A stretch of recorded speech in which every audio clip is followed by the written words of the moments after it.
Narito ang mga pangunahing balita sa nakalipas na isang linggo. Sama-sama, tulong-tulong, kaya natin to. Panawagan ng lokal na pamahalaan sa lahat ng mamamayan ng lungsod. Subic Enerzone, nag-donate ng classroom sa Barangay Gordon Heights. 60 Seconds with Hospital Administrator Jubal Manuel. Sa ating batang sikat, kilalanin natin ang dance sport champion na si Wilfred Santo Domingo. At sa biyaheng gapo, samahan niyo kami sa ginanap na International Coastal Cleanup. Sama-sama, tulong-tulong, kaya natin to. Ito ang naging panawagan ng lokal na pamahalaan sa lahat ng mamamayan ng lungsod. Para sa kabuang ulat, narito si Cathy Mancao Ramos. Matapos ang pagsalanta ng habagat na dulot ni Odette, kapit-bisig ang iba't ibang sektor kasabay ang mga mamamayang apektado ng kalamidad upang ibalik sa normal ang syudad. Tuloy-tuloy ang pamahalaang lokal sa pagbibigay ng relief goods sa mga apektadong pamilya. Gayon din ang mga tulong mula sa mga pribadong sektor, individual at mga non-government organizations sa pamamagitan ni First Lady Cynthia Paulino. Ang mga tulong mula sa iba't ibang sektor ay pinaaabot sa Barangay Affairs Office at Mayor's Office. Tinatayang mahigit sa 10,000 relief packs na ang naipaaabot sa 16 na barangay. Hindi pa kabilang dito ang mga organisasyon na mismong dumidiretso sa mga lugar at evacuation center na direktang naapektuhan ng Bagyong Odette. Overtime at doble kayod naman ang isinasagawa ng Environmental Sanitation and Management Office sa paglilinis at pagpipick up ng regular waste, typhoon debris tulad ng mga sirang gamit na tinapon ng mga residente, lalo na ang makapal na putik na iniwan ng mataas na pagbaha. Malaking tulong ang mga trucks na pinadala ni Congressman Jeffrey Conghun, gayon din ng Bureau of Fire, Subic Bay Metropolitan Authority, Philippine National Red Cross at iba pang pribadong individual na nagpahiram ng iba't ibang gamit para sa clearing at flushing operation para mapabilis ang paglilinis sa lungsod. Umabot sa 90% ng lungsod ang naapektuhan ng kalamidad, kaya inuna ng lokal na pamahalaan ang pagsasaayos at paglilinis sa mga main roads at eskwelahan. Kasunod nito ang mga side street at residential areas.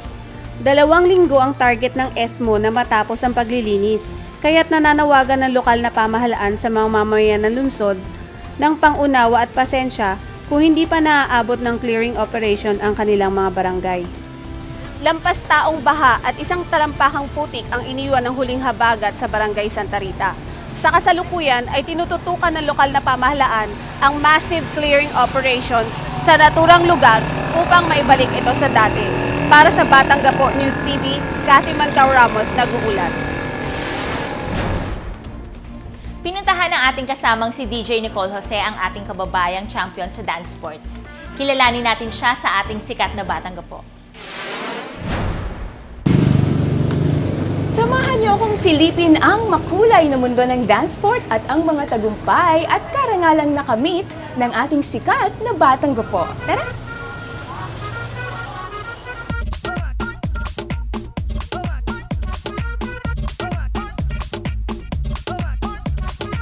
Siya si Wilfred Santo Domingo, Glenn o Willie sa tawag ng nakararami.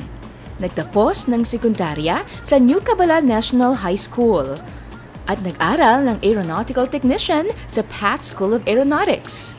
Bunso sa 3 magkakapatid. Pumasok ako sa dancing dahil ang talagang purpose ko is trabaho.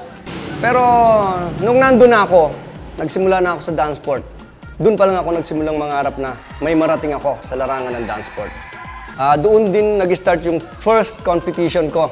Doon na rin yung year na kung saan nag-start din akong nanalo. Tuloy-tuloy na yon. Every 3 months, every 4 months, meron kaming mga competition na gaganap sa iba't ibang bansa. Fitness instructor, print ads commercial model, ramp model, jazz dancer, ang ilan sa mga trabahong nasubukang pasukin ng ating sikat. Yung salitang pag-e-excel, masaya yan. Pero yung kung paano mag-excel, komplikado po yan. Unang-una, dapat meron kang puso at meron kang paghahangad na makamit talaga. No? Sa Nobyembre ng taong ito, isa na namang kompetisyon ang kanyang pinaghahandaan na gaganapin sa Singapore.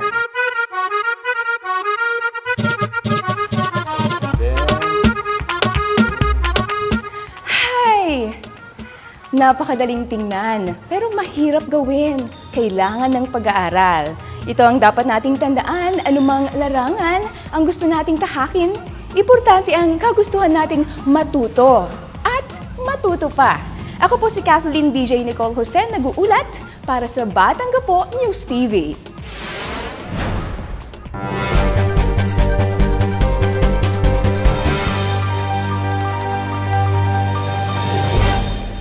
Magmula nung nanungkulan si Mayor Roland C. Paulino, ang una niyang direktiba ay maisaayos ang ospital. Nang dahil dito ay nag-implement kami ng mga programa upang manumbalik uli ang dating sigla ng ospital. Ang pag-aalis natin ng 50 pesos and 100 pesos OPD and ER fee, ang pagtanggal natin din ng mga bayad sa mga palikuran or comfort room. Naglagay tayo ng triage system. Ang imbis na mga info clerks ang sasalubong sa pasyente, sa mga nurses na bumaba na po ang presyo ng laboratorio, mga gamot at x-ray dito sa hospital. Pagbibili uli ng bagong x-ray machine upang sa ganon ay masilbihan lalo ang mga may sakit na pupunta rito. Sa tulong po ni Mayor Roland C. Paulino, ipilitin po natin manumbalik ang dating sigla ng ospital.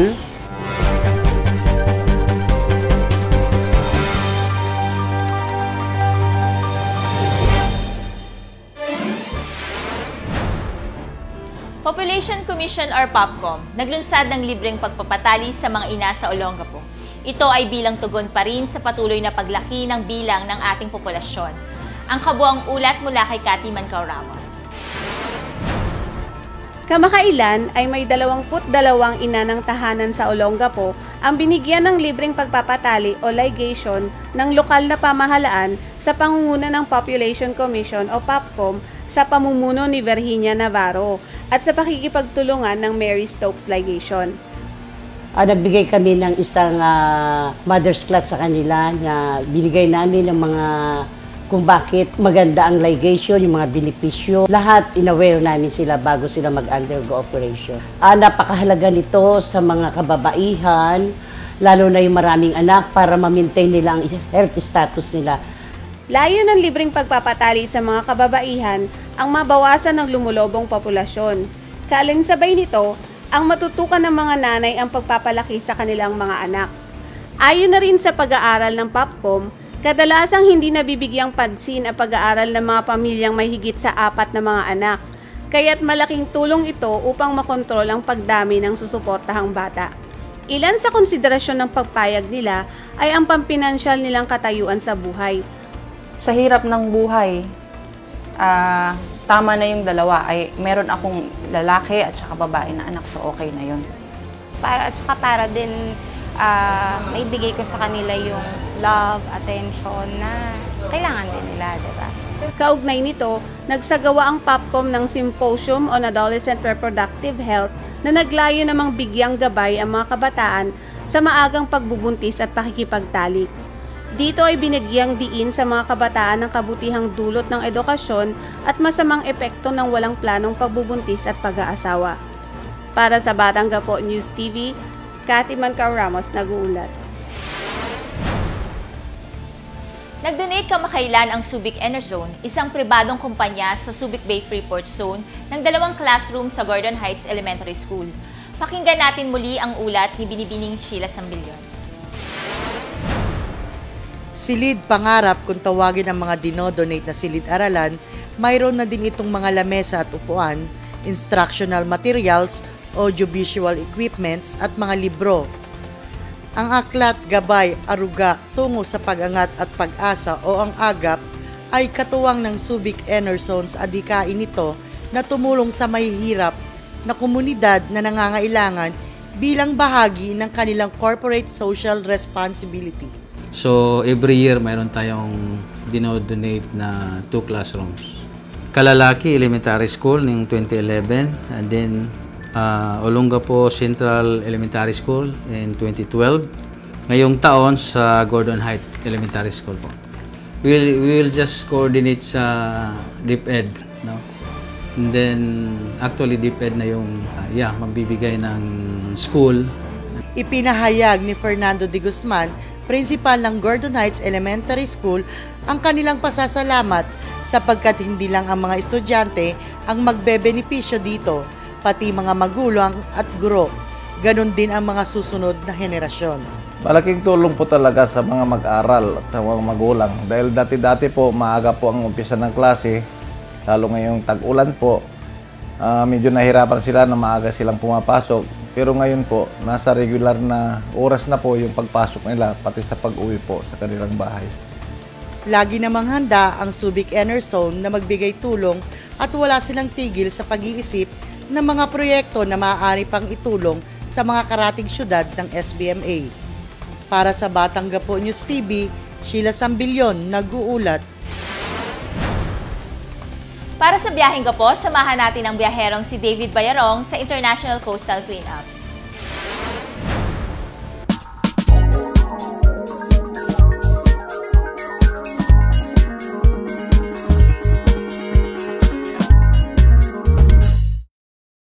Bote, plastic, ano ba, garapon, kung ano-ano.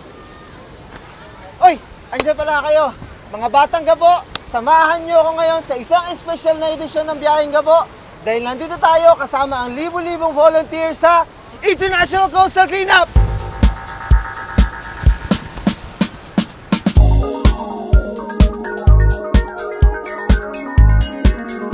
Libu-libong mamamayan ng Olongapo ang muling nagsama-sama upang mag-volunteer sa taunang International Coastal Cleanup 2013. Espesyal ang taong ito para sa International Coastal Cleanup ng Olongapo dahil lahat ng 17 barangay ng syudad ay nagkaroon ng kanya-kanyang lugar para sa paglilinis.